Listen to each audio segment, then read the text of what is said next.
Malkia wa kisiwa cha maua. Hapo zamani paliishi malkia ambaye alitawala kisiwa cha maua. Mume wake alifariki miaka michache baada ya ndoa yao. Majonzi hayakumuishia. Kwa hiyo alijishughulisha sana kuwaelimisha binti zake wawili ambao ni watoto wa kipekee. Kadri walipokuwa, malkia alimwogopea sana Lily, bintiye mkubwa, kwa urembo wake ulioweza kuibua wivu kutoka kwa malkia wa visiwa vingine. Kwani malkia wa visiwa vyote aliringa kuwa alikuwa mwanamke mrembo zaidi duniani, na aliamrisha wengine wote waheshimu urembo wake. Ili kutia mkazo kwa hili, alikuwa amemsihi mfalme mume wake kutangaza vita na visiwa vyote jirani.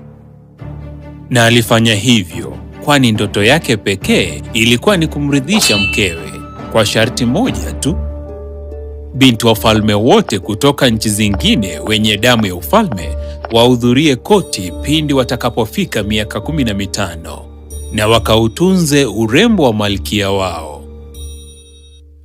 Malkia wa kisiwa cha maua alikuwa na ari ya kumpeleka binti yake mbele ya malkia huyo siku yake ya kuzaliwa ya mwaka wa 15.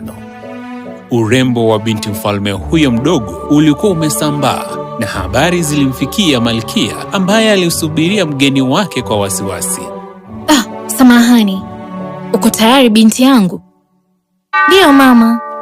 Wasiwasi wa malkia mwishowe uligeuka na kuwa wivu, kwani hatimaye walipokutana ilikuwa vigumu kutovutiwa na urembo wake na mitindo yake, na alilazimika kukubali kwamba hajawahi muona mtu mwenye urembo wa kipekee.